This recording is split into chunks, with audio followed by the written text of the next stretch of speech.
C'est la panique chez les investisseurs de LVMH, moins 4% aujourd'hui, moins 40% depuis les plus hauts. LVMH de retour à 600 € aujourd'hui. On va comprendre si oui ou non est-ce que LVMH constitue une opportunité pour votre portefeuille. Nous voici sur l'écran, on voit qu'on a perdu 4% aujourd'hui. On a quand même ouvert à 580, c'est-à-dire vraiment extrêmement bas. On voit que sur 6 mois, on a perdu moins 24%.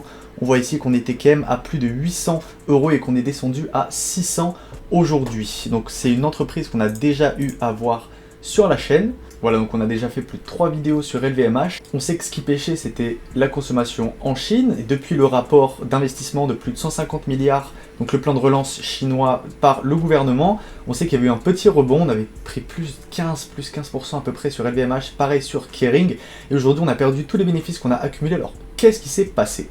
Donc on va aller tout de suite regarder les ventes donc, du troisième trimestre avec la présentation à ce niveau-là. Donc on a toutes les présentations, le revenu, et on a stable organique revenu. Sur les 9 premiers mois de 2023, on est à peu près sur 62 milliards de revenus, et donc sur 2024, on est à peu près sur 60 milliards, avec une croissance organique proche de 0%, une baisse au niveau des currencies. Ici, on avait une information qui nous intéressait, c'était le Japon. Pourquoi est-ce que le Japon continue d'avoir une aussi bonne croissance? Ça, on l'avait vu, je vais vous le montrer tout de suite. On va regarder le graphique ici de l'USD par rapport au JPI pour regarder un petit peu à quel point est-ce qu'on a augmenté. Donc on voit ici que l'USD, c'est-à-dire depuis 2020, à ce niveau-là, on est passé de 104 à plus de 150, c'est-à-dire plus de 50% d'augmentation en 4 ans. Ce qui fait que quand vous achetez un sac LVMH ici à 1000 €, au Japon, vous pouvez l'acheter à 500 €. Ce qui fait qu'aujourd'hui, on voit qu'il y a une beaucoup plus grosse proportion, en tout cas en Asie, de personnes qui vont aller dépenser au Japon, étant donné que c'est moins cher. On voit qu'aux États-Unis,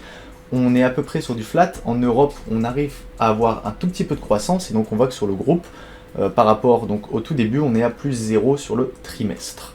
On voit ici, par rapport à les vins et spiritueux, qui nous détruit notre chiffre d'affaires, ce qui était totalement normal. Ça, on l'avait vu, ça fait quand même plusieurs trimestres qu'on est au courant qu'il y a ces problèmes-là. Et ensuite, sur les parfums et les cosmétiques, on a quand même à avoir une belle croissance. Et sur les montres, on a une petite baisse qui est totalement conjoncturelle, c'est-à-dire tout à fait normale. Donc maintenant, on a un petit peu tout ce qu'on va nous raconter ici, ça va assez peu nous intéresser. Nous, on va aller regarder ici la bonne résistance de LVMH dans le contexte actuel, parce qu'il faut aussi se remettre en compte que toutes les autres entreprises comme LVMH, c'est-à-dire avec Kering, Burberry, on va aller retrouver le groupe Richemont, on va aller retrouver aussi le groupe Moncler, et tous ces groupes-là n'arrivent pas à avoir la même résilience qu'LVMH, c'est-à-dire perdre du chiffre d'affaires. Et pourtant, LVMH arrive quand même, étant donné qu'elle est présente dans énormément de métiers, arrive à avoir quelque chose de flat, ce qui en fait donc une entreprise un petit peu proof recession, c'est-à-dire qu'elle arrive, quand il y a des récessions dans certains pays, comme en Chine à l'heure actuelle, elle arrive à se stabiliser.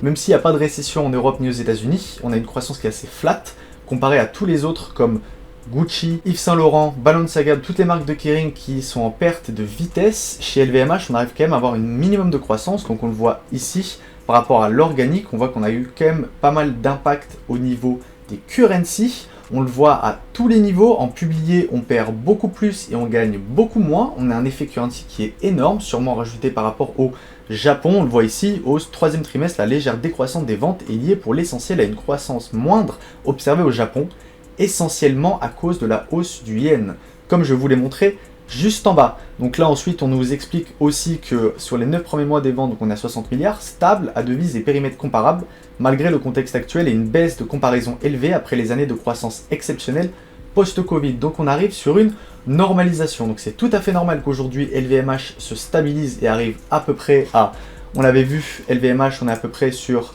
quelque chose comme 20 fois les bénéfices, si je ne me trompe pas, voilà, on est à peu près sur 21 fois les bénéfices pour une entreprise qui avait quand même réussi à avoir une croissance d'à peu près 10% par an, ce qui est à peu près son objectif. Pour une entreprise qui se valorise à 20 fois ses bénéfices pour un très très gros groupe, c'est quand même une bonne opportunité aujourd'hui. Maintenant, ce qu'on va essayer de savoir, c'est est-ce que oui ou non on va avoir un retournement d'ici pas longtemps? Est-ce que oui ou non, par exemple, on va avoir l'activité vin et spiritueux qui va remonter? Est-ce qu'on va avoir une plus grosse croissance dans les modes sélectifs? Est-ce qu'on va réussir à se renouveler, sortir des meilleures collections? Tout ça, ça appartient à LVMH, et si vous êtes investisseur et que vous êtes sur le dossier LVMH, surtout ne paniquez pas et ne vendez pas vos actions. Vous commencez à rentrer dans un prix qui commence à être assez attractif. 20 fois les bénéfices pour une entreprise de ce type-là, c'est tout à fait acceptable. Quand on voit qu'à un moment, donc on se payait à peu près, on le voit ici, à 31 fois les bénéfices, qu'on se paye ici à 28 fois les bénéfices, qui est donc totalement dérisoire par rapport à ce qu'on a eu sur d'autres entreprises. Bon, je parle pas d'Hermès, mais je peux parler par exemple de Kering, de Richemont et de Burberry qui se valorisent quand même à des prix complètement au ras des pâquerettes. Pour Burberry, si je ne me trompe pas, 6 à 8 fois les bénéfices, et pour Kering, on est à peu près pareil à 10 à 12 fois les bénéfices pour des entreprises qui nous avaient quand même habitués à une croissance assez intéressante. Est-ce que la croissance modérée va nous empêcher d'investir sur LVMH ? Je ne pense pas, étant donné que si on regarde effectivement la croissance de cette entreprise en logarithmique, on voit qu'effectivement, donc depuis 2016, on est quand même passé de 138 à 600. Ce qui nous fait quand même une augmentation exceptionnelle des bénéfices. Et donc si on regarde par exemple en 2018, quand on se valorisait à peu près à 200 € l'action et qu'on était à 20 fois les bénéfices, aujourd'hui on est à 600 € l'action et nous sommes toujours valorisés à 20 fois les bénéfices. Donc on est sur une entreprise qui arrive toujours à être extrêmement profitable, qui garde toujours des très très bonnes marges. On va quand même essayer d'aller le regarder si à ce niveau-là, est-ce que c'est écrit ou pas. On va quand même essayer de regarder les perspectives. Dans un contexte économique et géopolitique incertain, le groupe reste confiant et poursuivra une stratégie centrée sur le renforcement continu de la désirabilité de ses marques. On continue de faire l'investissement, de revoir des nouvelles collections, de continuer à embaucher de nouveaux créateurs artistiques en s'appuyant sur l'authenticité et la qualité de ses produits, sur l'excellence de sa distribution et la réactivité de son organisation. Ce qui a été le cas, on a quand même vu LVMH, comparé à Gucci qui était totalement perdu de vitesse à un moment, étant donné qu'elle avait beaucoup trop compter sur le marché chinois avec les nouvelles tendances qui arrivaient 3, 6 mois, 9 mois, voire même avec des tendances souvent encore plus courtes que ça sur seulement quelques mois avec des imprimés extrêmement gros. Mais le VMH a quand même continué à garder sa désirabilité, que ça soit avec Dior et que ça soit avec Louis Vuitton. On va aller regarder un petit peu ici, donc l'activité mode et maroquinerie qui est stable en organisme sur les 9 premiers mois, donc avec une très bonne résilience. On a une croissance des ventes de 5% sur l'activité parfum et cosmétique, étant donné qu'on a par exemple Rihanna qui devient la nouvelle égérie de Miss Dior Parfum. On a aussi donc l'intégration de plusieurs marques. On a l'activité montres et joaillerie qui, elle, continue de baisser de manière organique.